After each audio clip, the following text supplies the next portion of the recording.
Oh, magandang umaga po sa bawat isa. Today is December 26 and this is the last Sunday ng 2021. Purihin ang Panginoon, talagang napakabuti ng kanyang dakilang kalooban ho sa atin. Again, merong mga tao hindi umabot sa huling linggo ng 2021 and one thing is for sure, we are not more deserving than them. Hindi tayo mas mabuti, hindi tayo mas mabait o mas karapat-dapat. Pero ang katotohanan ay ang Diyos ay patuloy na nagiging mahabagin at mabiyaya sa atin. Salamat sa Panginoon, napakagandang araw ang kanyang pinagkaloob. And kahapon, marami tayong mga kapatiran ang naging busy sa iba't ibang mga gawain sa kanilang mga pamilya, kasama ng mga mahal sa buhay, sa pagdiriwang ng Kapaskuhan. And I hope we really did celebrate the right Christmas. Hindi yung Pasko ng sanlibutan na patungkol sa pagkain, patungkol sa party, and not even just patungkol sa pamilya. And family is good. Pero ang tunay na pagse-celebrate ay patungkol sa dumating na tagapagligtas. And it is somewhat nakakalungkot. Napakadaming nakikitang mga gatherings, mga pictures sa social media. And I hope as they gather ay nahandoon nga ang pag-alala at pagbibigay luwalhati sa ating Panginoon na nagsugo ng kanyang bugtong na anak para sa ating kaligtasan. Well, bago tayo magsimula sa ating pag-aaral ngayong umaga ito, tayo muna ay dumako sa atin pag-aawitan na tayo pangungunahan ni Brother Gab.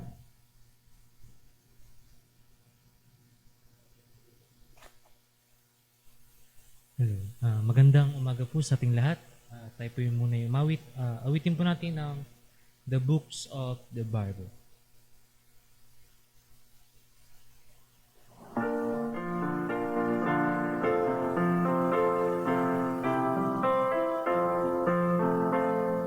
Genesis, Exodus, Leviticus, Numbers, Deuteronomy, Joshua, Judges, and First and Second Samuel, First and Second Kings, Chronicles,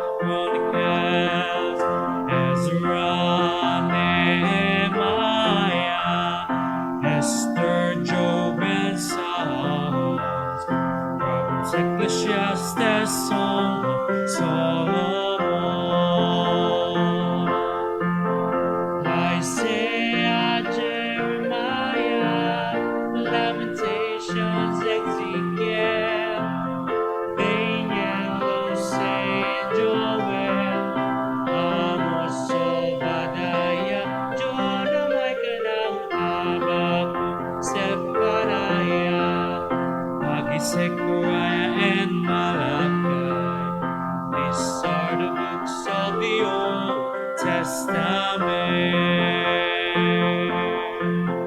Matthew, Mark, Luke, John, Acts, Romans, First and Second Corinthians, Galatians, Ephesians, Philippians, Colossians, First and Second Thessalonians, First Timothy, Second Timothy, Titus, Philemon, Hebrews, James, First Peter, Second Peter, 3 John, Jude, and Revelation.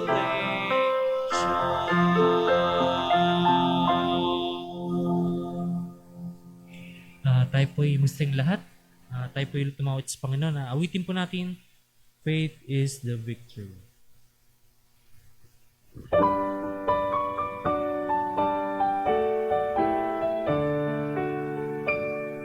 And come along the hills of light, ye Christian soldiers rise. Reverse the battle, earth and night shall veil the glowing sky. Against the foe in veils below, let all our strength be hurled. It is the victory we know that overcomes the world. Faith is the victory, faith is the victory. Oh, glorious victory that overcomes the world. His banner over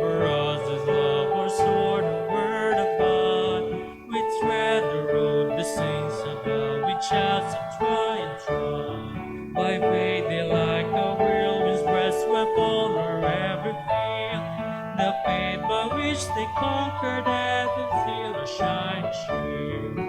Great is the victory, great is the victory, oh glorious victory that overcomes the world. On every hand the glory find grown up in red array. Let tents of peace be left behind and on to the fray. Revelation's helmet on his shed and truth will be above. The earth shall tremble near the tread and make a winner shout. Great is the victory, great is the victory, oh glorious victory that overcomes the world. To him that overcomes the full wide raiment shall be given. Before the angels he shall know his name, confess in heaven. Then onward from the hills of light and of the love of flame, will vanquish all the hosts of night and Jesus come with name. Great is the victory, great is the victory, oh glorious victory that overcomes the world. Magsipan po ang lahat.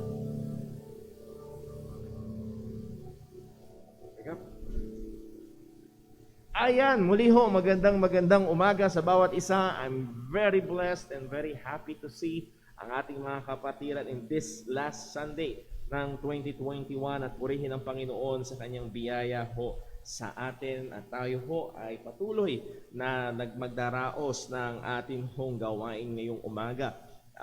Sometime, not yesterday, kaninang o baka kagabi, ay medyo napag-usapan namin mag-asawa, no ho? Yes, we clarified, walang utos. Walang utos sa atin na i-celebrate ang kapanganakan ni Jesus. Pero may utos sa atin na sa araw ng Panginoon, the Lord's Day, ay atin hong alalahanin ang kanyang muling pagkabuhay. Na tayo magtipon-tipon upang sambahin siya. So, sana ang atin hong mga kapatiran ay makita at ma-realize yung mas, pakinggan nyo mas mabigat at mas mahalaga, biblically speaking, ang pagtitipon-tipon natin tuwing linggo kaysa pagsa-celebrate ng Pasko. Sapagkat ito ay maliwanag na inutos ng Panginoon. And ayoko sanang mangyari na yung mayroong mga, Brother Paul, kasi, lalo na may hangover pa kasi kung nung Pasko na. So I hope walang may hangover. Brother Paul, masyado kaming napuyat nung Pasko kaya di kami naka...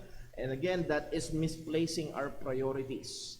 And nawa, ito ho ay mag-challenge sa atin at magtama ng ating mga prioridad at kaisipan kung paano natin titingnan ang mga bagay-bagay po na ito. Kaya pag dumating muli yung pagkakataon na which is nangyari na ang Pasko at bagong taon ay tumapat ng linggo, I hope we know our priorities. Hindi sininong at sininang, kundi ang sambahin ang Panginoon. Amen? O tayo ho ay magpatuloy sa ating pag-aaral ng Doctrine of the Holy Spirit, Pneumatology, at I hope lalo nating na-appreciate at nakikilala at napapaalalahanan tayo ng ministeryo ng Banal na Espiritu, lalo na sa atin ho bilang mga mananampalataya. So before we go on to our review and lesson this morning, let us pray first. Panginoon naming Diyos, aming Ama sa langit, we praise you, we love you, we thank you. Tunay, O Diyos, ang katapatan mo ay walang hanggan, ang iyong habag ay walang hanggan, ang iyong biyaya, O Diyos, ay hindi namin kayang masukat. Lalo na ho, O Diyos, sa pagbibigay mo ng iyong bugtong na anak bilang pampalubag loob para sa aming mga kasalanan. Kung kaya't kami na mga mananampalataya ni Jesus ay sigurado at merong tiyak na kaligtasan. At tulungan mo kami, O Diyos, ngayong umagang ito. Tunay, ang mundo ay nandun pa rin ang focus sa mga pagdiriwang. Pero tulungan mo kami na tumingin, hindi lamang sa pinanganak at dumating na tagapagligtas, kung hindi sa aming tagapagligtas na namatay. At sa unang araw ng linggo ay nabuhay muli. Kung kaya't kami ay may kaligtasan. Ingatan mo kami, O Diyos, maging aming mga kapatiran na via live stream ay kasama namin ngayon. may mga karamdaman, Lord, we remember to you our brother, ang aming kapatid na si Brother Dave sa kanyang kalagayan. Tulungan mo po siya, O Diyos, at nawa ang naging procedure sa kanya ay makatulong. And also, Panginoon, sa iyong habag, aming inaalala ang aming mga kababayan, ang aming mga kapatiran na nasalanta ng matinding bagyo. And right now, O Lord, meron kami mga kapatiran na wasak ang bahay-sambahan. Magtitipon sila, pero Panginoon, mahabag ka po. Lingapin mo po ang kanilang kalagayan at Lord, kagaya ng sinabi mo sa iyong salita, gamitin mo ito sa lalo nilang ikakatatag at ikalalago ng pananampalataya at pagmamahal sa iyo. Ingatan mo kami, tulungan mo kami. Sa pag-aaral namin, turuan mo kami. In Jesus' name we pray. Amen. Well, tayo ho ay dumako sa ating pinaka-lesson at mag-review lang ho tayo. Ano ho?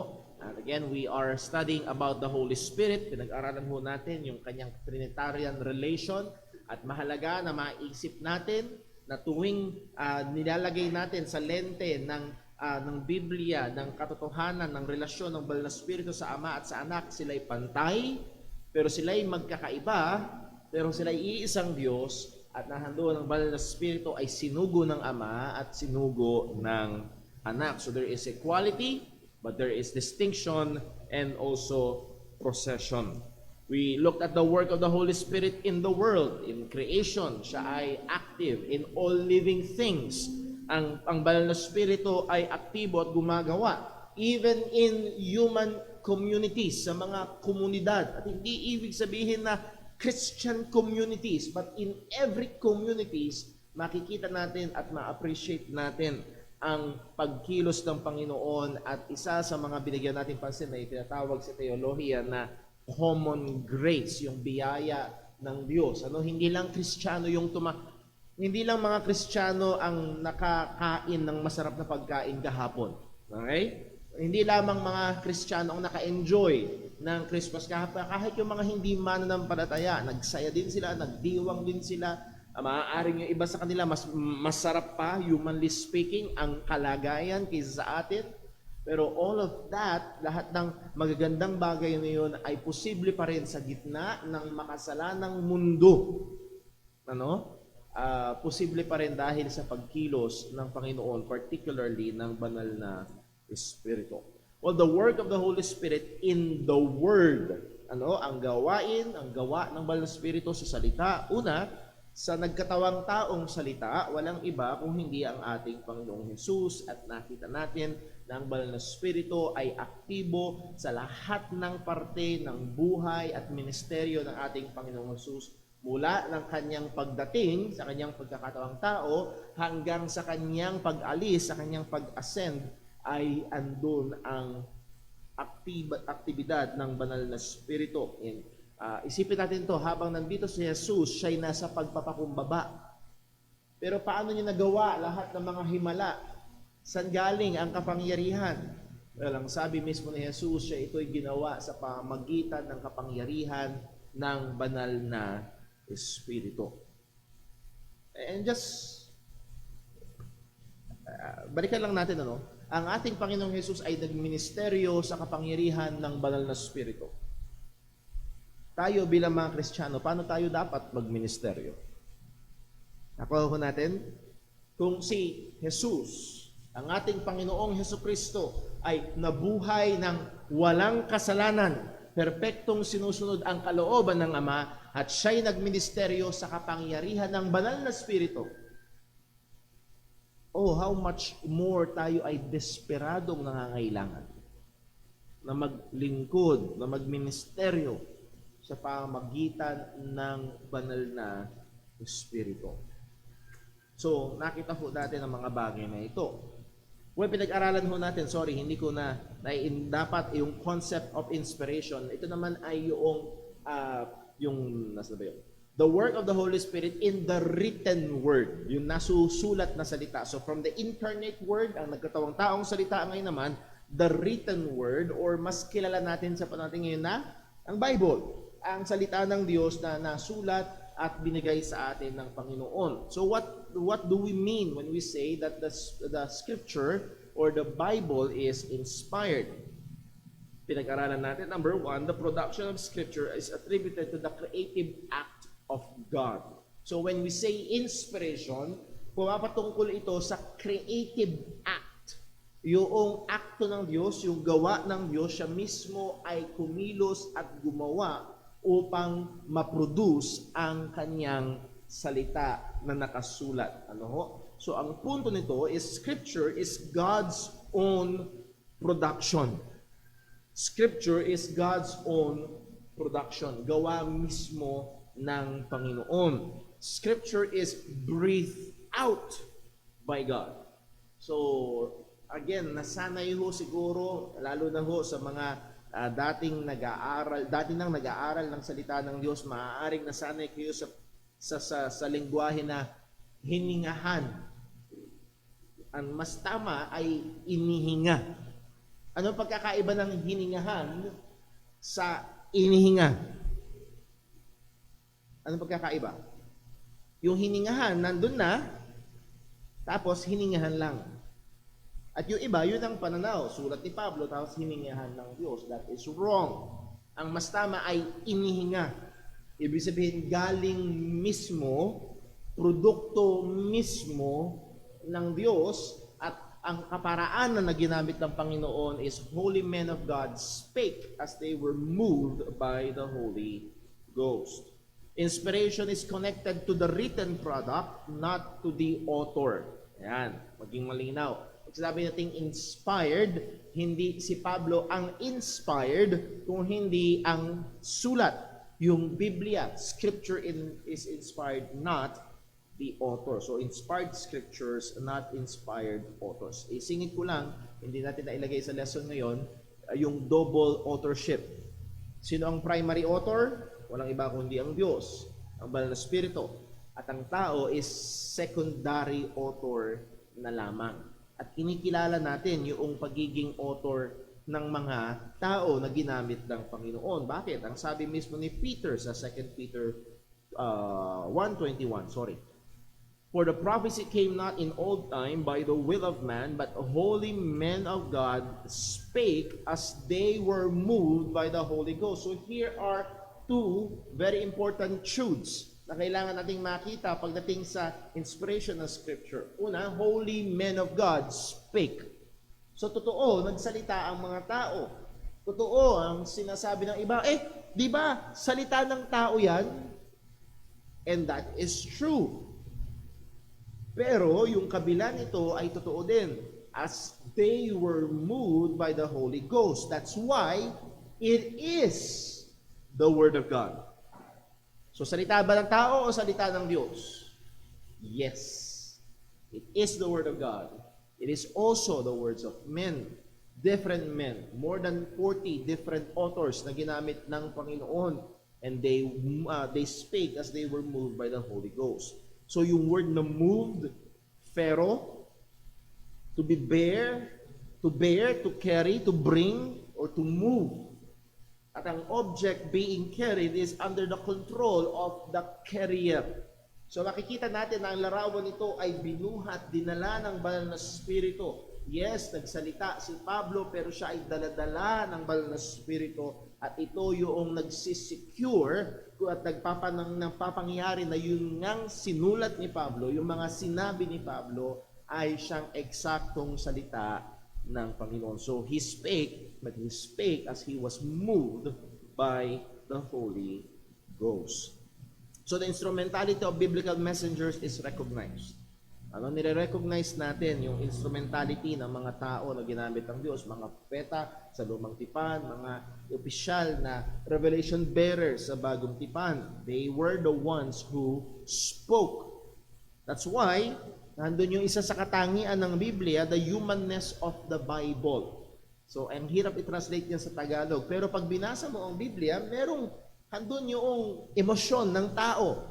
Handoon yung karakter, handoon yung kanilang mga sitwasyon na kinalalagyan nila. Ang lahat ng ito ay mga realidad na at hindi ito ano bang tamang salita? Hindi ito binaliwala, kundi kasama. So they spake.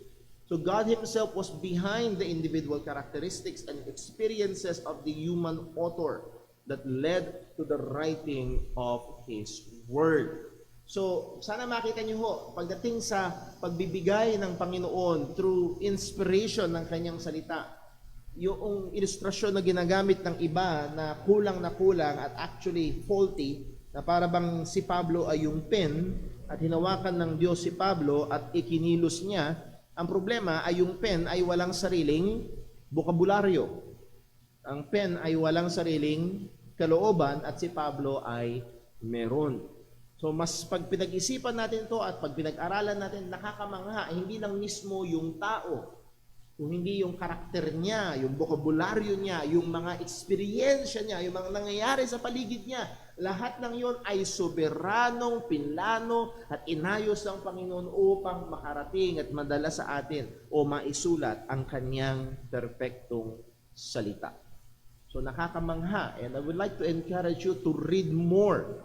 Isa sa masakit sa ulo, mahirap basahin, pero very worth your time.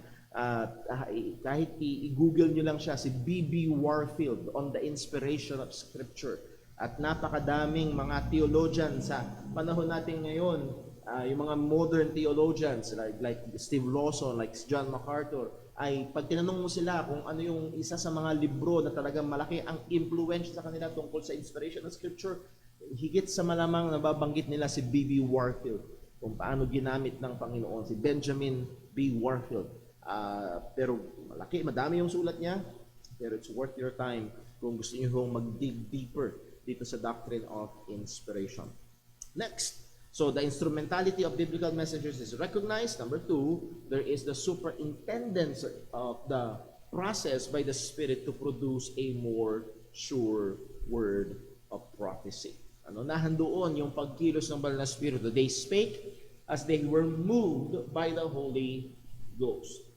Ang sabi pa ni Jesus sa John 14:26, but the Comforter, which is the Holy Ghost, whom the Father will send in my name, He shall teach you all things and bring all things to your remembrance whatsoever I have said unto you. So dito ang ating Panginoong Jesus ay nagbibigay garantiya na ang lahat ng sulat ng kanyang mga official revelation bearers, and that is our New Testament, is sure.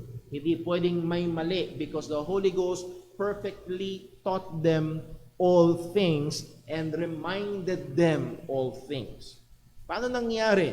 At halimbawa, yun na lang Book of John, the Gospel of John, written around 3 decades after ng kamatayan ng ating Panginoong Jesus. Baka hindi mo na kayang alalahanin yung sinabi sa iyo ng yung nanay o ng yung tatay 30 minutes ago. O kung 30 years ago pa kaya, paano maaalala? Again, it is humanly impossible. Pero siniginarantiya ng ating Panginoong Jesus ang banal na Espiritu in a very special way, unique. Okay? Pakinggan nyo, unique sa mga apostol. So mag-ingat ho tayo sa basta-basta pag-a-apply ng John 14:26 sa atin. There is a unique application nito sa mga revelation bearers ng ating Panginoong Hesukristo. So, yes, teacher sa atin ng banal na Espiritu. Yes, nagpapaalala sa atin ng banal na Espiritu. Lahat tayo nararanasan natin yun. Pero hindi kagaya ng pinangako at katulad nito sa mga apostol ng Panginoon. So, we have a sure word. That's why we believe that in entirety, from the Old Testament to the New Testament, walang mali ang salita ng Diyos. Kung merong mali, it's either may mali doon sa print, sa translation, or may mali sa ating pagkaunawa. Hindi sa salita ng Panginoon. O talagang matigas lang ang ating ulo at ating ayaw tanggapin yung katotohanan. Well, application, dito tayo natapos ng nakaraan. No audible voice, no dream, no visions, and no angelic messenger can be considered as above Scripture. Naalala niyo yung sinabi ni Pedro? Nakita namin yung transfiguration. Narinig namin audibly ang boses ng Diyos, ng Ama. Pero we have a more sure word of prophecy. Kaya nga ho, totoo, at actually, kaya natin ngayong i-process yung sinasabi, hindi, dapat mas maganda pag may anghel na bumaba galing, hindi, mas okay pa rin to. Naalala niyo yung sabi ng rich man kay Abraham? Amang Abraham, isugo mo si Lazarus sa bahay ng aking ama sapagkat meron akong mga kapatid doon. Ang sabi ni Abraham, they have Moses and the prophets. And that is the Bible. Ang sabi ng mayaman, ay hindi, amang Abraham, pag may magbangon mula sa mga patay, maniniwala sila. Ang sabi ni Abraham, at yun yung pinakakatotohanan doon, kung hindi sila maniniwala kay Moses and the prophets, magbangon man ang isang patay mula sa magbangon man mula sa patay ang isang tao, hindi sila maniniwala. And guess what? Merong dalawang bumangon. Una, ibinangon si Lazarus. Hindi pa rin sila naniwala. Pangalawa, nabuhay muli si Jesus. Hindi pa rin sila naniwala. We have a more sure word of prophecy. So, muli kaya ako tinitingnan ho ito. Gusto kong basagin. At madalas ho kasi itong kaisipan na ang sarap sana pag ang Diyos naririnig na lang natin. Ano?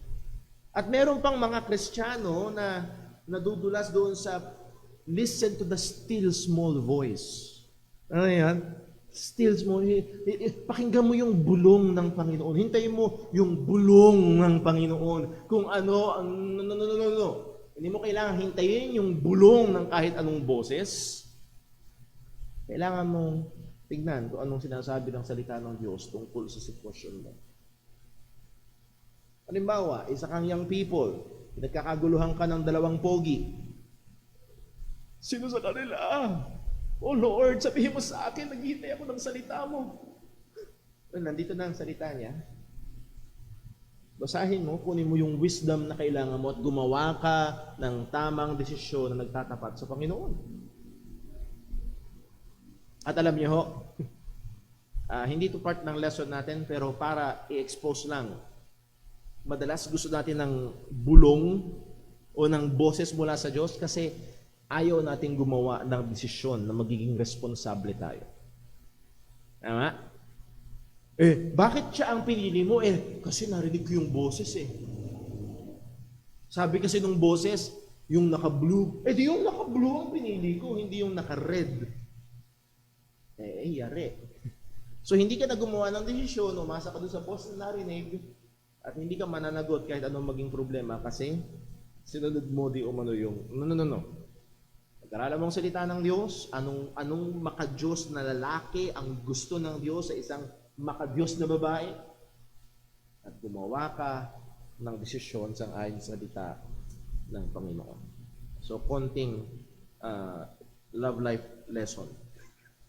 In application, so sana huwag niyo isipin na ang Bible, ang inspiration ay walang kinalaman sa mga bagay-bagay na ginagawa natin sa araw-araw. It does.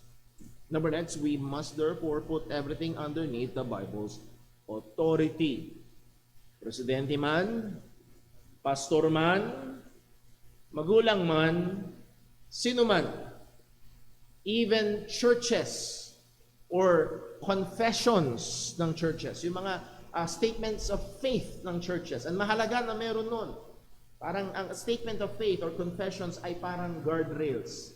Ano yun? Para hindi ka madaling dumulas kung saan-saan. Pero hindi yun ang otoridad. Ang otoridad pa rin ay ang salita ng Panginoon.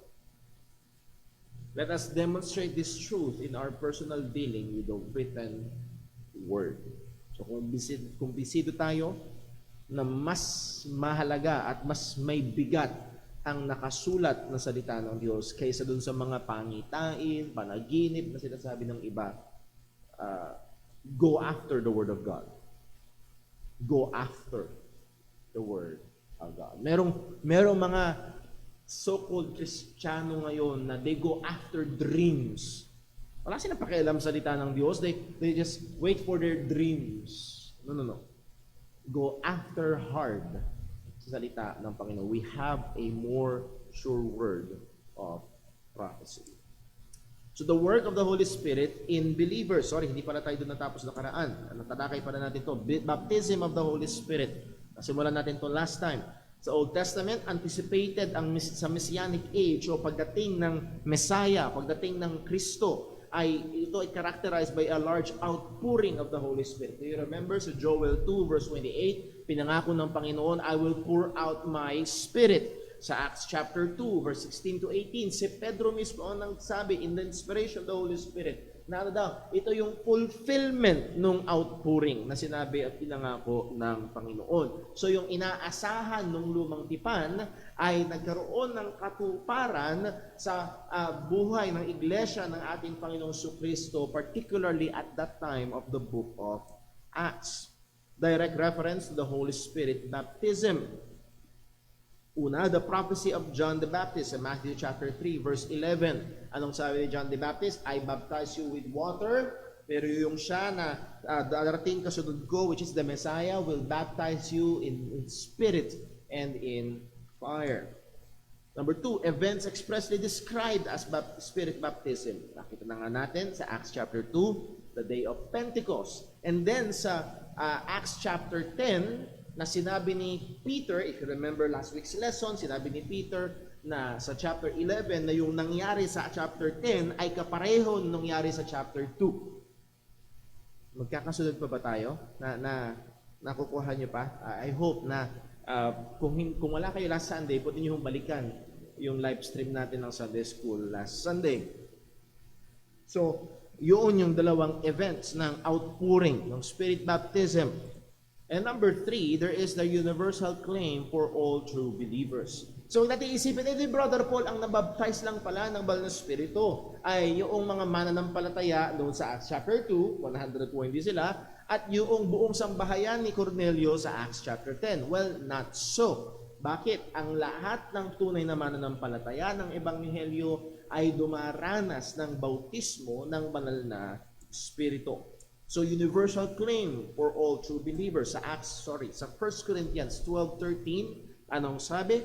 For by one Spirit are we all baptized into one body. So we are all baptized by one Spirit, by the Holy Spirit. And take note of the pronoun we, that is including Paul. Si Paul ay wala doon sa Acts chapter 2. Si Paul ay wala sa Acts chapter 10. Nakuha niyo? Wala siya doon sa mga events na yon. But still, here is Apostle Paul with the Corinthian believers at kasama ang lahat ng mga Kristiyano na mananampalataya ng Ebanghelyo. We are all baptized into one body, whether we be Jews or Gentiles, whether we be bond or free, and have been all made to drink into one Spirit. So, are you wondering, am I baptized with the Holy Spirit? The answer is yes. Lahat tayo. At hindi lang tayo basta binautismohan ng Banal na Espiritu, we are baptized into one body. Binautismohan tayo patungo or papasok sa iisang katawan at bibigyan ho natin ng konsiderasyon ang katotohanan na yan ngayong umaga. So note the stress on the word one. There is that oneness. Whether Jews or Gentiles, whether apostle or not an apostle, we are all baptized into one body. So, anong point? All believers are baptized by the Spirit into one body, and that body is the church. The church. At nakita nyo sana, merong adjective dyan, the universal church. So, right now, at sana again, pag nakapakinig kayo sa ibang merong mga churches, merong mga Baptists, may mga organizations, may mga sects na hindi naniniwala sa universal church.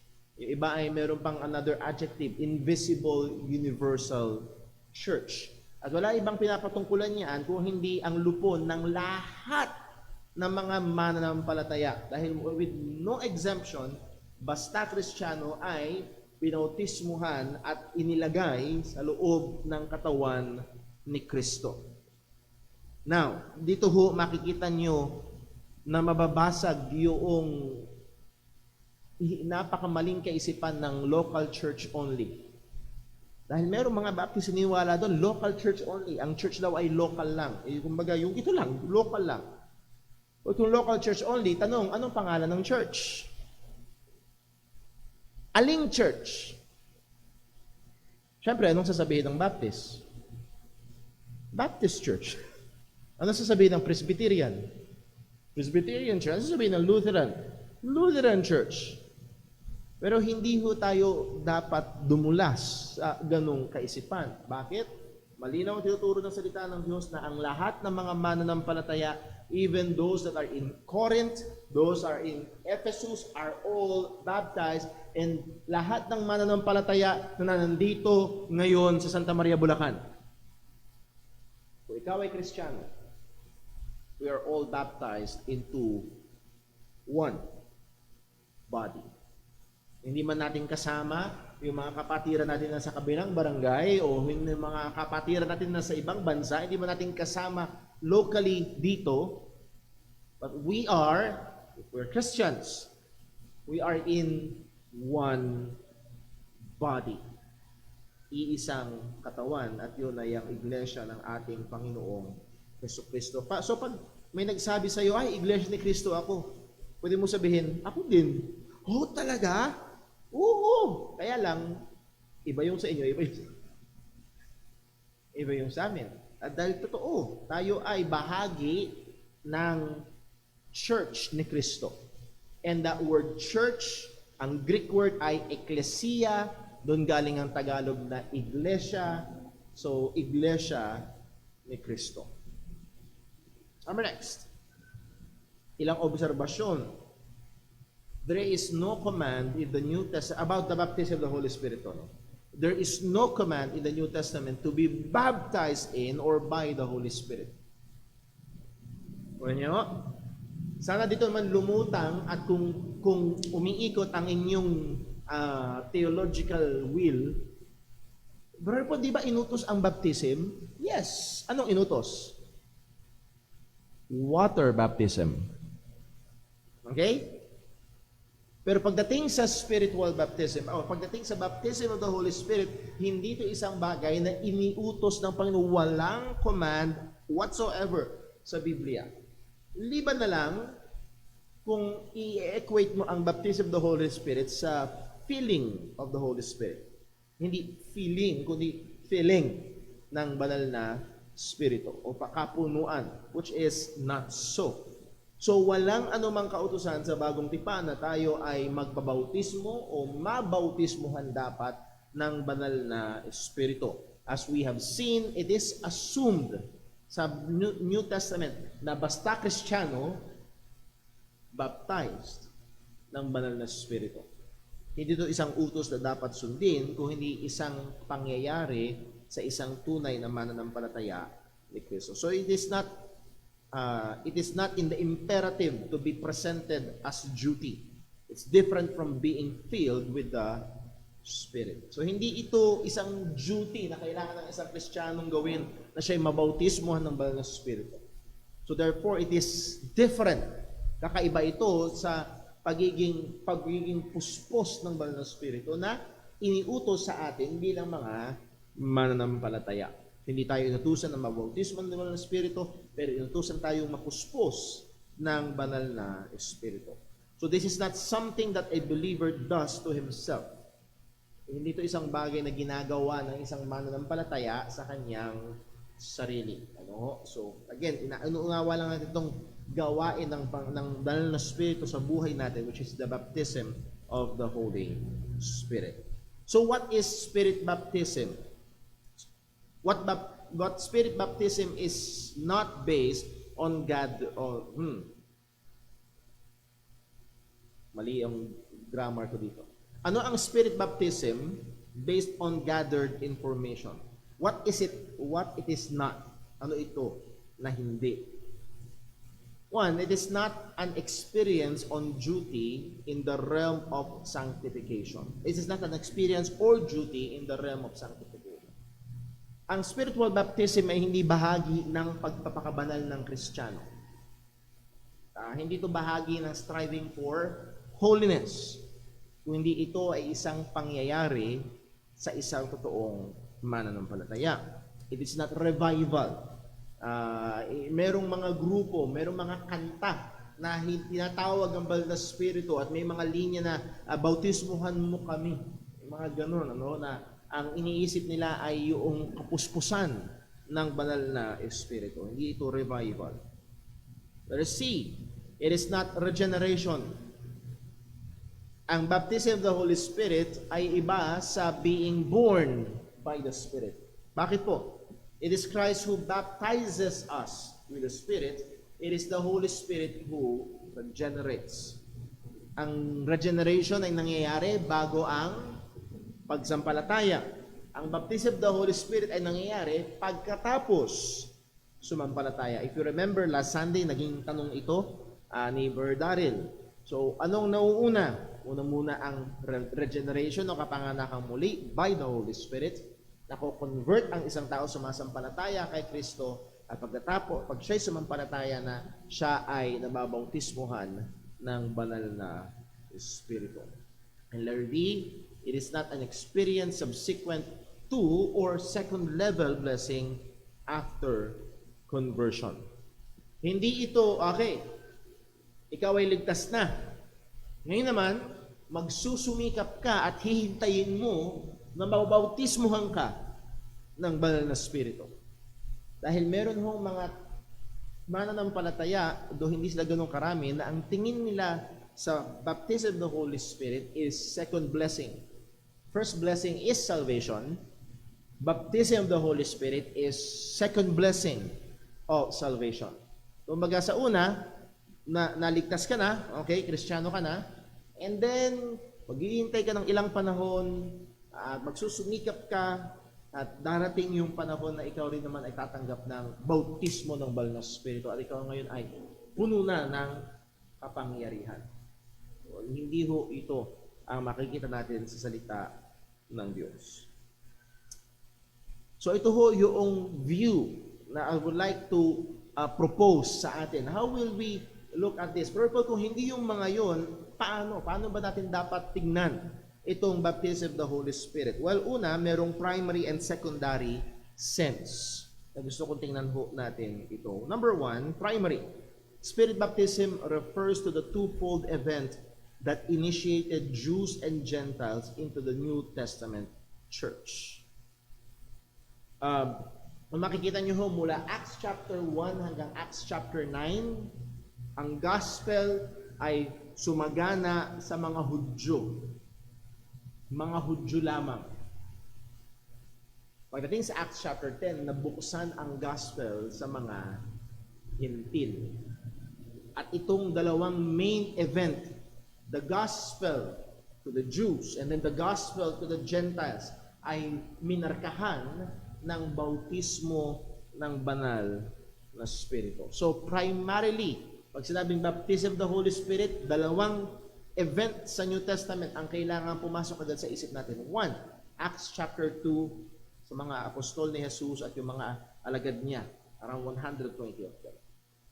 And two, sa sambahayan ni Cornelius, nung pinangaral ni Pedro sa kanila ang Ebanghelyo. Two particular events. So ito yung primary na dapat pumasok sa ating kaisipan when we talk about the baptism of the Holy Spirit. Then merong secondary sense, which is secondary after regeneration, which is the work of the Holy Spirit and conversion. Nanampalataya ang tao, man's exercise of true saving faith. The believer, Jews or Gentiles man, ay initiated into the same church, that one church, and in that sense joins the Spirit-baptized company in the body of Christ. So again, baptism of the Holy Spirit, primary meaning, dalawang events sa New Testament, Acts chapter 2 and Acts chapter 10. Secondary meaning, ito ay yung nangyayari, hindi ginagawa ng Kristiyano, kung hindi nangyayari sa isang totoong sumampalataya kay Kristo. We were baptized into one body. So, wag niyo sanang isipin na, okay, sumampalataya ako ngayon, then after 5 minutes, ako ay binabaptized into one body or submerged by the Holy Spirit into one body. No, it happens instantaneously. Pero kung lalagyan natin ng chronological order, nangyayari muna yung kaligtasan, sumampalataya ka, pinapanganak ka munang muli, ikaw ay tinawag, ikaw ay sumampalataya, at ikaw ay binautismo ng banal na Espiritu sa isang katawan. You are included in the body of Christ or in the church of Christ. Kung ikaw ay isang tunay na mananampalataya. So, yung pouring out of the Holy Spirit to the Jews and Gentiles, and then the incorporation ng isang mananampalataya, Hudyo man siya o Hintil, sa katawan ng ating Panginoong Jesucristo. So, you cannot, sana makita nito, as a true Christian, you cannot really separate yourself from the church. And I'm not pertaining sa local church. Hindi pwede. Dahil ang banal na Espiritu mismo ang naglalahok sa iyo sa isang katawan ng ating Panginoong Jesucristo. Anong mga implikasyon nito? Number 1, ilan ho natin? The unity of all true believers in Christ, the universal church. So there are those, nandun yung unity ng lahat ng mga mananampalataya. Ano man ang kulay ng iyong balat, ano man ang lengguwaheng sinasalita mo, saan ka bang bansa nakatira, ano man ang background mo, kung ikaw ay totoong sumampalataya sa Ebanghelyo, we have that unity in Christ. We may have differences. Alam niyo ho yun, maaari meron tayong pagkakaiba sa way of our worship. Sa paraan ng ating gathered worship, maaaring iba yung musika ng iba. O maaaring iba yung pananamit ng... Minsan pinakita ko sa misis ko ho, yung picture nung anniversary sa church ni Brother Felix Arma. Ewan ko kung kilala mo ba si Brother Felix Arma. Missionary, nakasama ko sa Bible School. Missionary siya. Native siya ng Ghana at ngayon ay missionary sila sa Ghana, South Africa. At nung pinakita ko yung picture, wow! Siguro may 100 kulay yung damit. At hindi lang basta kulay, talagang kulay, nagdudumilat yung kulay ng kanilang mga damit. At matingkad yung kulay ng kanilang balat na kulay black. At pag yun ay dumating dito, sigurado pagtitinginan natin. Iba yung pananamit nila, iba yung pagkanta nila, maaaring may iba silang instrumento. Okay? At maaaring merong iba't ibang eschatological doctrine. Napan niyo ho? Merong post-meal, pre-meal, pre-trib, amil, kung ano-ano pa. Wag lang pro-meal. Okay, gatas yun. May iba't iba, maaaring iba't ibang version ng Bible ang dala-dala. King James, New King James, ESV, at napakaganda at nangangarap ako makuha LSB, Legacy Standard Bible. Bagong-bago. Anyway, ano man yung version na dala, may baptisman sa pangalan ng church o wala. Maaaring Baptist, maaaring Presbyterian. Pero kung totoong mananampalataya ni Kristo, maaaring nagsa-celebrate ng Pasko, maaaring hindi. Alam niyo ho, sana lumabas ho dito, ang dami-daming mga issue na sabik ang mga Kristiyanong maghati-hati.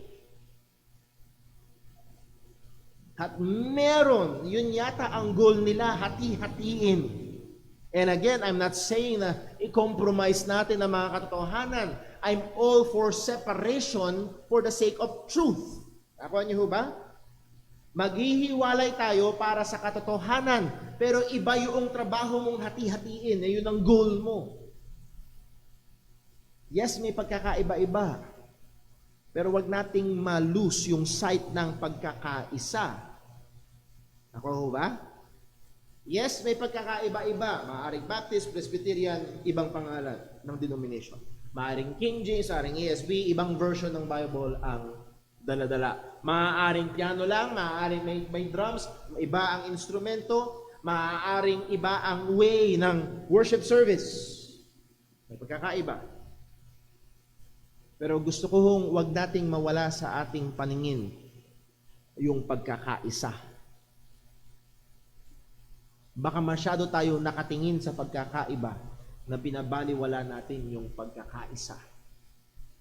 At alam niyo, nangyayari kung nababaliwala natin yung pagkakaisa, higit sa malamang, isa sa mga hindi nagagawa ay mahalin yung kapatid sa Panginoon na kasama sa iisang katawan. And I've seen that. Baptist ba yan? Baptist ba? Ay, hindi Baptist. Bayan na. O tanong muna kung Kristiyano. Nakuha niyo ho? We are all baptized into one body, the unity of all true believers in Christ. Meron tayong mga kinakanta sa songbook natin, composed by the Wesley brothers. Si John Wesley, si Charles Wesley, hindi ko lang maalala yung ibang sa eksaktong title ng kanta ngayon. Pero they do not believe in the doctrine of election. Hindi sila dumating sa pagtanggap sa pagdoktrina ng pagpili ng Panginoon ng mga maliligtas. But are they believers? They are. Kung na yung nagkakamali si George Whitefield yata ang tinanong. Si George Whitefield ay isang evangelist na naniniwala sa election. Ang sabi niya, may natanong kay George Whitefield, tingin mo, makikita mo ba si John Wesley or si Charles Wesley sa langit? Kasi si Charles Wesley o si John Wesley ay hindi naniniwala sa election. Ang sabi ni Whitefield, hindi ko sila makikita. Oh, hindi mo sila makikita, hindi ka naniniwala ng ligtas sila. No, nagkamali ka. Hindi ko sila makikita kasi sila ay sobrang lapit sa trono ng Diyos. Ako ay sobrang layo. Andun din sila. Nanakuha niyo ho. And we have been, tingin ko ho, masyado tayo nahahaling. Yes, there ought to be separation pagdating sa katotohanan. Mahihiwalay sa kasinungalingan. Pero wag nating kakalimutan yung pagkakaisa ng ating mga pananampalataya. Pagkakaisa natin kay Kristo Jesus. We are in the universal church. Now, sana makita nyo rin, hindi porket Baptist. O yung sana isipin, Baptist ka. No. Dapat tunay na mananampalataya. So our unity is not in the name of the denomination. Our unity is through the gospel of our Lord Jesus Christ. There are those who view the church as strictly local and visible church only. Sabi natin yan kanina, we believe in the universal church and that involves all true believers. In application to local churches, let us recognize and appreciate the unity diversity. Ano ibig sabihin nun? Mayroong diversity, mayroong pagkakaiba-iba, pero mayroong totoong unity, and that is in the gospel. Implication of being in one local community of believers. At in one way, nakikita natin yan dito sa local church. Yung sa JCBC, magkakaiba tayo ng background, tama? Magkakaiba tayo ng maaaring kinalakihang kultura, kinakalakihang dialekto, magkakaiba tayo ng educational attainment, and so on and so forth. Magkakaiba tayo ng aspirations, ng dreams. Pero we are brought together by the gospel. So, in that diversity, there is unity. Ilan pang application? Number 2, there should be a careful distinction between baptism and filling by the Spirit in the experience of believers. Dapat makita natin magkaiba ito. As we have pointed out, ang filling of the Holy Spirit, ang pagiging puspos ng Banal na Espiritu ay inutos sa mga Kristiyano. Be filled with the Holy Spirit. Pero yung baptism of the Holy Spirit, hindi yan iniuutos o hindi inutos kailanman sa Kristiyano. Ito ay isang pangyayari sa buhay ng totoong Kristiyano. So baptism is a one-time event in the life of the believer, and filling is a lifelong pursuit of the believer. At yung pagiging puspos ng banal na Espiritu, hindi yung, ay, napuspos na ako ng banal na Espiritu last week, okay na ako. No. It's an everyday, kundi man every hour, every minute na effort ng Christian na maging puspos ng banal na Espiritu. So, ito ay magkaibang baptism of the Holy Spirit, a one-time event sa isang totoong Christian. Ang puspos o pagiging puspos ng banal na Espiritu is a lifelong pursuit ng isang tunay na mananampalataya. So Ephesians 5 verse 18 ang sabi, and be not drunk with wine wherein is excess, but be filled. That's imperative. Mapuspos kayo. So dapat ang lahat ng mananampalataya, listen, mula sa pinakabatang Kristiyano hanggang sa pinakamatandang Kristiyano, mula sa walang ginagawa, I hope walang ginagawa sa church, hanggang sa pinaka-busy sa loob ng church, lahat tayo na tunay na Kristiyano, inuutusan ng Biblia na mapuspos ng banal na Espiritu. This is not reserved for pastors only. Be filled. Utos yan ng Panginoon at dapat nagsusumikap tayo bilang mga manang. Lahat tayo na mapuspos ng banal na Espiritu. The word filled is in present, it is verb yan in present tense, ibig sabihin continuous action, it is passive, it is done to us, a continuous manifestation of the work of the Holy Spirit. Dapat tuloy-tuloy na makita ang gawa ng banal na Espiritu sa ating mga buhay. Yun yung pinupunto. Tuloy-tuloy na ma-display ang banal na Espiritu, ang kilos ng banal na Espiritu sa ating mga buhay. Number 3, beware of current preoccupation with second blessing of the Holy Spirit. Nakita natin kanina, yung iba, yung baptism of the Holy Spirit ini-equate sa filling of the Holy Spirit. Maliwanag, magkaiba ito. Yung iba, ini-equate yung baptism of the Holy Spirit sa tinatawag na second blessing. As we have said, first blessing, eternal life, naligtas ka. And sometime along the way, after maybe few months, few years, ay matatanggap mo yung second blessing ng banal na Espiritu at tinatawag nila mabautismo ka ng banal na Espiritu. Well, not so. Kailangan natin i-distinguish yun at kailangan din nating maging maingat dito sa preoccupation na ito. At yung iba, yun ang laging hinahanap. The idea is that after salvation, the Holy Spirit waits for the proper time to give the fullness of spiritual blessings. Yun yung idea nila eh. Okay, ligtas ka na, and then sa tamang panahon, sa tamang krisis ng buhay, babautismohan ka ng banal na Espiritu. Bibigyan ka ng kabuuan ng spiritual blessing. Yung time na nag-decide ka na sumunod kay Kristo. Yung time na sinurrender mo na ang buhay mo kay Jesus. Yung time na lugmok ka sa problema mo o nakaranas ka ng near-death experience. Naalala ko ho nung siguro 2020, mga around April, May, mga around June, July. Pero tayong dating kasama dito sa church, siya ay nagkaroon ng sintomas ng COVID. Jadi, takot pa ng mga tao nun sa COVID. Akala ng mga basta nagka-COVID ka, mamamatay ka. Ganun pa, takot siya. Ang sabi niya sa akin, Brother Paul, makarecover lang ako, gumaling lang ako, Brother Paul. Maglilingkod ako kay Lord, magtuturo ako sa mga bata, magiging active na ako sa... Alam niyo, ganun lang, marami. Pag nagkaroon ng crisis, doon lang maglilingkod kay Lord. Doon lang magde-decide. At yung iba ang tingin ay ligtas ka na and then pag nagkaroon ka ng crisis, sinuko mo na yung buhay mo, yun yung second blessing. Well, not so. Or Paul, bakit? Alang sabi ho ng salita ng Panginoon, kung naalala nyo sa Ephesians, hindi ko na nailagay ho dito. Sa Ephesians chapter 1, believe sa verse number 3, buksan ko na. Sa Ephesians chapter 1 verse 3, wala lang ho dito sa ating lesson nga.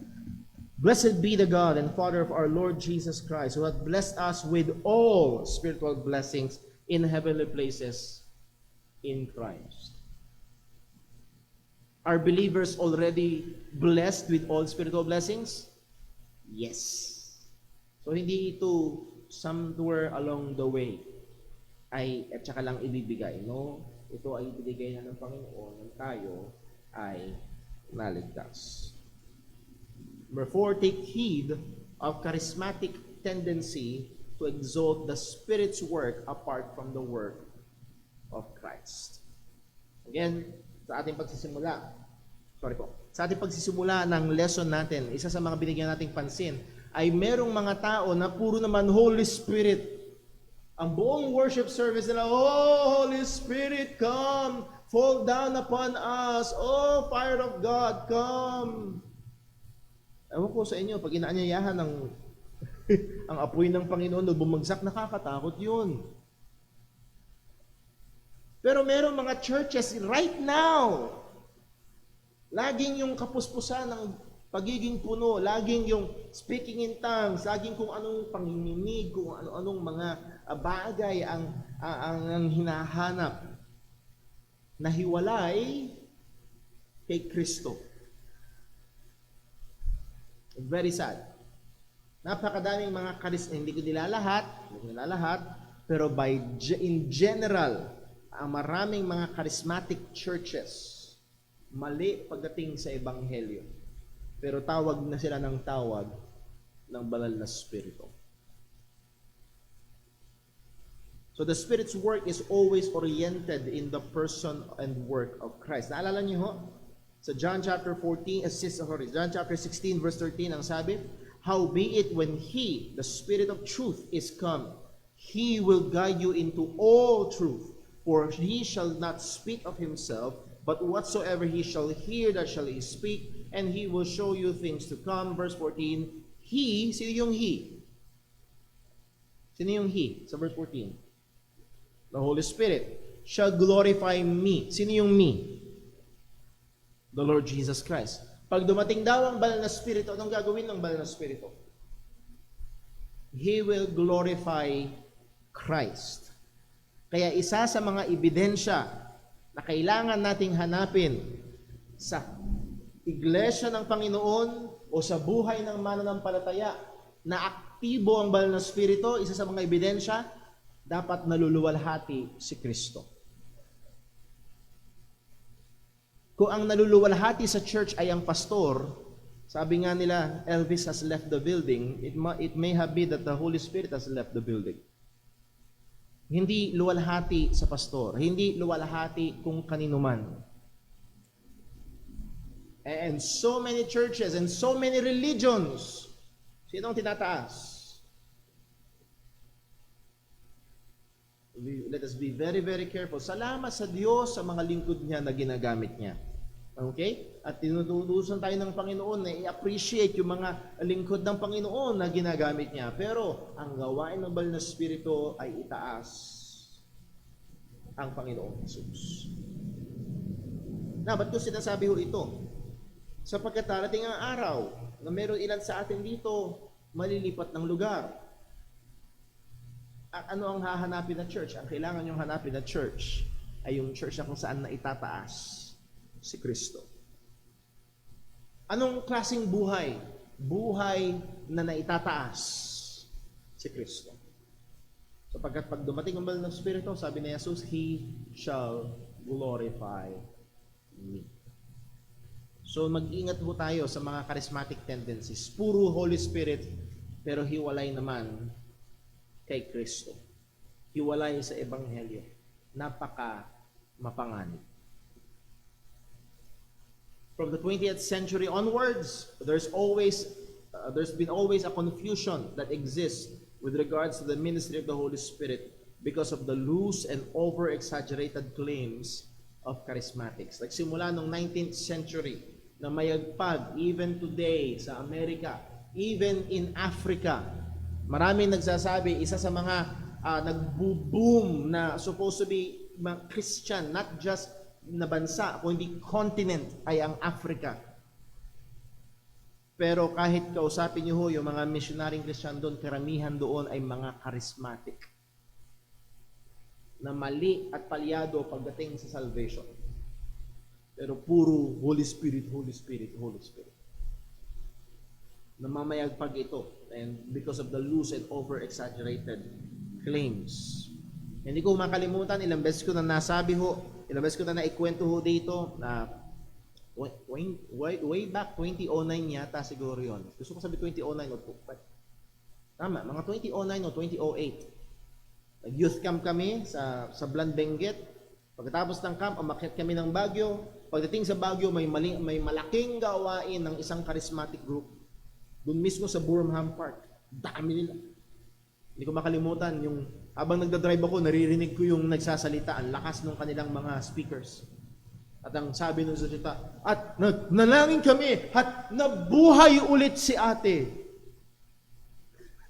So, sangayon sa kanya, patay na daw. Tapos nabuhay daw ulit.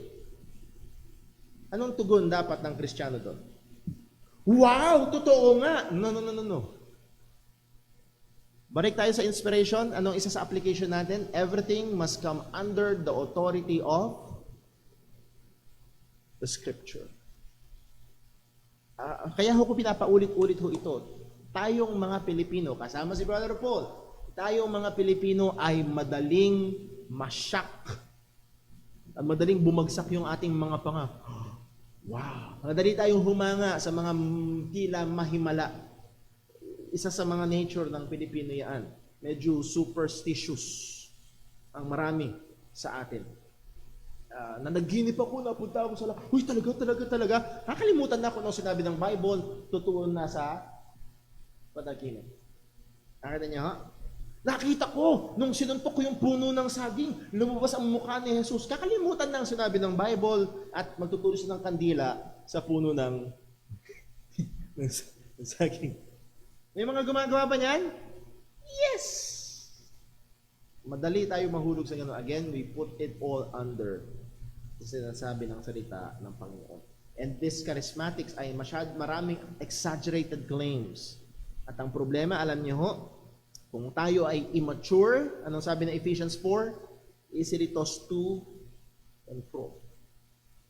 Kailangan natin na lumalim at maging matatag sa sinasabi ng salita ng Diyos. Well, general usage, itong word na seal. Dito naman tayo sa seal of the Holy Spirit. So, pinag-aralan natin yung baptism of the Holy Spirit. Primary is yung 2 events sa Acts chapter 2 and 10. Secondary ay lahat sa mga mananampalataya ay dumadanas nito pagkatapos ng kaligtasan. So, tignan lang ho natin, dito tayo matatapos ho ngayong umaga for the sake of time. Pagdating sa sealing or sa seal of the Holy Spirit, ang general usage, ang key term, yung word na seal, yung noun ay spragis. At yung verb ay spragizo. Anong ibig sabihin niyan, Brother Paul? Well, ang meaning ay to stamp for security or preservation. Binibigyan ng tatak. Tinatatakan para sa seguridad. Halimbawa, meron kayong binili na gamot, isang box, at may nakalagay doon, don't accept is if seal is broken. Yung seal yun ay nagtatakda ng security, that is, hindi na tamper yung product doon sa loob. By implication, maaaring merong iba't ibang implikasyon to keep secret. Parang yung mga sulat ng mga hari noon, actually, isa ito sa mga pinaka-the best na ilustrasyon. Yung nagtutunaw pa sila ng kandila o ng wax, tapos yung singsing ng hari na may logo, yun ang okay? Bakit? Hindi mabubuksan yung letter nang hindi nagka-crack yung wax. Nakuha nyo? So pag dumating sa iyo yung letter at crack yung wax, ibig sabihin, may nagbukas na, may nakaalam na noong sulat sa loob, ng mensahe sa loob. So isa sa mga purposes to keep secret, to attest or to prove, para magpatunay. Paano mo masasabing sa'yo yan? O yan, may tatak. Parang yung mga hayop, binalagyan ng hero. Halimbawa, si Brother Paul Jose, PJ. Pag titignan mo yung puwit ng bidang hita, ng tadyang baka, merong marka. Nagpapakita ng, to attest or to prove, to affix a mark to signify guarantee, commitment of one's authority. Nagbibigay ng garansya, nagbibigay ng seguridad. Sabi ng, hindi ko masyado Encyclopedia of Hindi. Dictionary of Biblical Theology dapat. Hindi ko maalala kung ano yung E. Dictionary of Biblical Theology. Ang sabi, a seal in biblical times as today is used to guarantee security or indicate ownership. Kagaya doon ng biblical times, yung word na seal ay nagbibigay ng garansya o seguridad o pagpamayari. Ancient seals were often made of wax embedded with the personalized imprint of their guarantor. Ay sinabi ko kanina, yung wax na lalagyan ng dinadiinan ng seal. The significance of the act of sealing is dependent on the importance of the one doing the sealing. Yung significance nito ay nahandoon sa naglalagay ng seal. So, sino ang naglagay ng seal sa atin bilang mga mananampalataya? Walang iba kung hindi ang Panginoon. Sabi ko, dito tayo matatapos. Ephesians chapter 1, verse 13. Ang sabi, in whom ye also trusted, after that ye have heard the word of truth, the gospel of your salvation, in whom also after that ye believed, ano daw nangyari sa atin? Ye were sealed with what? With the Holy Spirit of promise. Tayo daw ay sinelyuhan. Tayo daw ay tinatakan ng banal na Espiritu. So, ang bawat totoong sumampalataya kay Kristo, pagkatapos mong marinig ang katotohanan, ang ebanghelyo, at pagkatapos mong manampalataya, magtiwala ng tunay sa ebanghelyo ni Kristo para sa iyong kaligtasan, you were sealed with the Holy Spirit of promise. Kailan daw nangyari yun? After you believe. Hindi after ng service, hindi after ng taon, kundi after you believe, you were sealed with the Holy Spirit of promise, which is the earnest. Yung earnest diyan ay patunay, patotoo, or ang pinaka-idea niyan ay parang down payment. Sino siya nakaranas ng down payment? Naranasin na mag-down payment? Yun ay pagpapakita na seryoso ka. Bibilihin mo yun. Considered na yun as sa'yo, halos. At balikan mo lang para bayaran ng buo. So yun yung isa sa mga idea, which is the earnest of our inheritance until the redemption of the purchase possession. Ito daw yung down payment, pauna. Woo! Kailangan kong iwasan na masyadong maging excited. Mga kapatid, halimbawa, nanalo ka, halimbawa, nanalo ka ng 1 milyon. Sino gusto nun? Wala. Merong ilang honest. Ako gusto ko rin nun. Marami tayong magagawa doon. Well, anyway, nanalo ka 1 milyon. At sasabihin nung grupo na nagpa-contest, okay, yes, nanalo ka 1 milyon, pero hahati-hatiin yan ng 5, pa-2,200,000. Ito muna yung unang parte, 200,000. Kanya, meron ka pang natitira dito, 800. Balikan natin yung verse, which is the earnest of our inheritance. Down payment pa lang, may parating pa. Here is the third person of the Trinity, indwelling, nakatahan sa mga mananampalataya. And it's just but a part. Earnest pa lang. Down payment pa lang. Bahagi pa lang. Hindi ito nagsasabing maliit ang banal na Espiritu. Nagsasabi ito ng napakadakila pang naghihintay sa Kristiyano. The earnest of our inheritance, the guarantee, nagpapakita rin ito ng guarantee ng ating inheritance. Ibig sabihin yung mana ng buhay na walang hanggan, yung kaligtasan ay hindi maaaring mawala until the redemption of the purchased possession unto the praise of His glory. So nakita ho natin ngayong umaga at tutuloy ho natin to next Sunday. Ang mga Kristiyano ay binautismuhan ng banal na Espiritu. Kung tunay ka mananampalataya, we are all baptized into one body. And number 2, ikaw ay totoong mananampalataya ng Ebanghelyo, we are sealed. Tayo ay tinatakan ng banal na Espiritu. Ay tutuloy ho natin yung ating pag-aaral next Sunday. Baka along the lesson ho natin ay merong may tanong. Sa ating hong online, baka sakali hong meron kong matali lang ko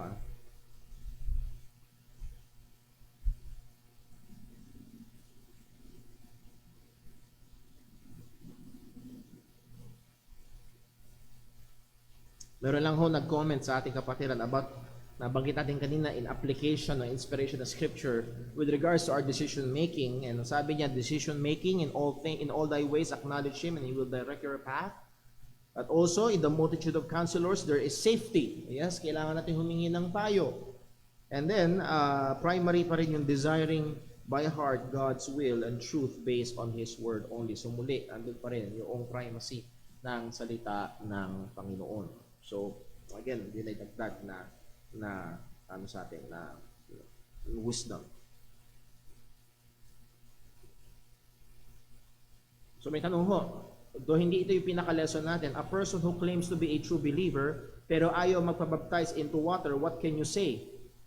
Walang weight yung kanyang claim. Wala. Ay, Brother Paul, totoong mananampalataya ako ni Jesus. Well, ang sabi ng Bible, kailangan mo sumunod. Ayoko! Hindi ako pwedeng maniwala doon sa claim niya na mananampalataya siya ni Jesus. Bakit? Dahil si Jesus ang nag-uutos sa lahat ng mga mananampalataya na siya ay magpabautismo. Baka napakamali. Baka ang akala niya sa pananampalataya kay Jesus ay mere knowledge and assent. Ngunit ayaw niyang magtiwala at ayaw niyang mag-submit. Mga kapatid, sana tignan niyo, ang totoong larawan ng pananampalataya sa Biblia ay magtitiwala ka at kaakibat nito yung magpapailalim ka kay Jesus. Hindi lang siya Savior, but He is also Lord. At kung hindi mo siya Lord, higit sa malamang hindi mo siya Savior. Kung totoong Savior mo siya, siya rin ay Lord. So kung nagkiklaim ng pagiging totoong Christian, sana ho huwag niyo pagkamalian, hindi kailangan ng bautismo sa tubig para maligtas. Pero sa Biblia, meron lang isang ligtas na hindi nabautismuhan. Yung nakapako sa krus. Ngayon, kung hindi ka naman nakapako sa krus, at ayaw mong sumunod kay Jesus, pero nagkiklaim ka na Kristiyano, malaking question mark. Wala akong basihan sa Biblia na maniwala ako sa claim. At wag mo naman sabihin, Brother Paul, nabautismo na ako, okay na. No. Hindi porket nalubog sa tubig, ibig sabihin, ay totoong Kristiyano na. Meron pa ho bang tanong tayo sa online? Ano po yun? Pwede ho pakibasa ba yun? Ayan. Hello. Ayan, good morning po. Galing po kay Brother Junjun. Ang tanong niya, hindi po ba tayo mag-speak in tongues upang malaman natin na nasa atin ang Holy Spirit? Okay. So, generally, ang tanong is about speaking in tongues. At magandang tanong ho yan at mapag-aaralan ho natin yan. And as we have stated before, sa 1 Corinthians chapter 13, may sinabi ang salita ng Diyos, kabilang ang tongues na mapaparam. Speaking in tongues will pass away when the perfect has arrived. And I am convinced na yung perfect na yun, which is the perfect revelation ng Panginoon, and that is the perfectly given na word niya, ang kakumpletuhan ng salita ng Diyos, wala na tayong pangangailangan sa tongues. Hindi na kailangan. Kasi narito na ang salita ng Diyos. Again, these are sign gifts. Yung mga tongues, yung mga miracles, sign gifts para magpatunay na sila ay mga mensahero ng Panginoon. Brother Paul, ngayon, paano na malalaman kung sino yung mensahero kung walang mga himala? Well, paano nga ba? Naalala niyo, pinag-aralan natin sa 1 John, yung discernment. Saan natin ikukumpara? Titignan natin yung mga katuruan nila.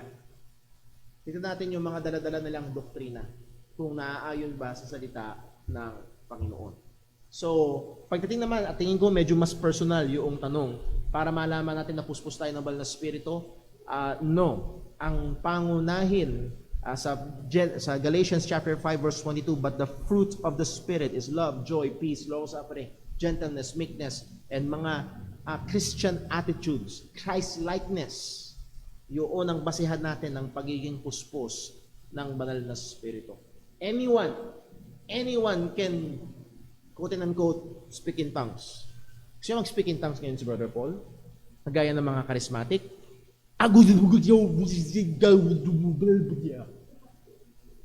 Mga kapatid, di ako nagjo-joke. Ganon sila.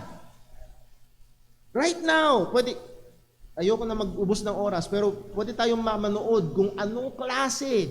Mag-speaking in tongues sa'yo, Brother Patrick. Ito naman. Ugi. Mga kapatid, gusto nyo next Sunday magpakita? Ganon mismo. Hindi kailangan ng speaking in tongues para mapuspos o para malaman mong puspos. Ang basihan ay yung gawa ng banal na Espiritu. That is Christ-likeness, Christian attitudes. Again, Galatians 5:22, love, joy, peace, and yung mga lahat nandun. Lumalago tayo. Kabanalan ng buhay. Kabanalan ng buhay. Meron pa ho ba? Okay. So, I hope na-address. Dito ho sa atin, dito sa nasa church, baka meron hong dagdag na Toto.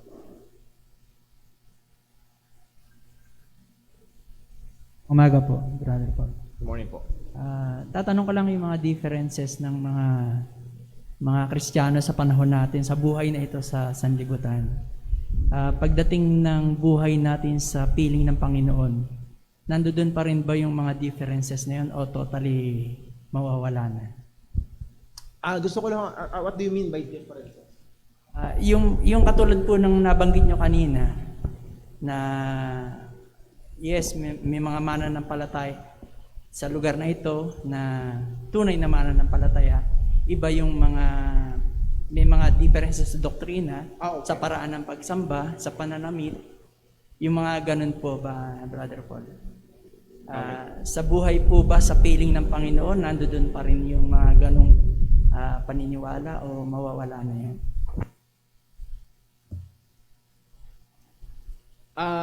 I believe not with a specific text or pinaka-clear text, but implication ng text.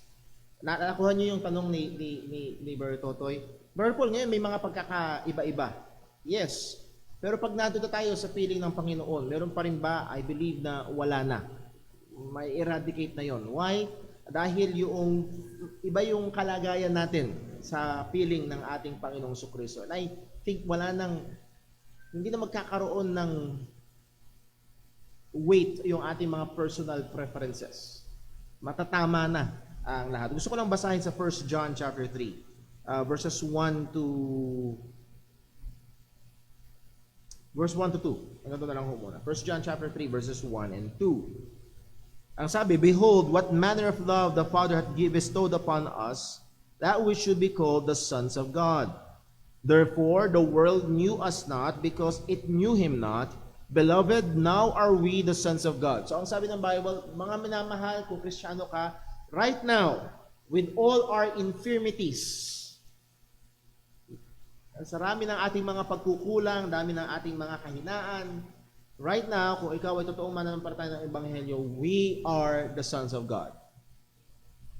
Pero ang sabi susunod, yet it doth not yet appear what we shall be. Hindi pa nakikita kung ano yung mangyayari sa atin. Meron pang darating. So, tuloy natin. But we know that when He shall appear, we shall be like Him, for we shall see Him as He is.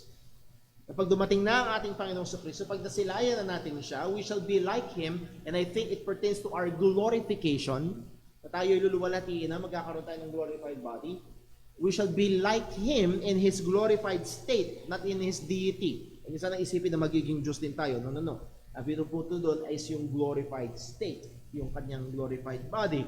We shall be like Him, for we shall see Him as He is. And I think one of the implications of that is even in our knowledge, not just in our physical body, but in our knowledge, in knowing, ay mas magiging maayos, magkakaroon tayo ng tama na pagkaunawa sa mga bagay-bagay na maaaring mali yung ating pagkaunawa. Yung mga Kristiyano noon na nagtatalo-talo, mid-trib, pre-trib, post-trib, tingin ko hindi sila nagtatalo-talo ngayon sa langit. Walang sense, hindi na ho kailangan. So, I hope na though walang eksaktong clear text na tingin ko lang ho dahil we will be in such a different state na hindi natin ma-imagine sa ngayon.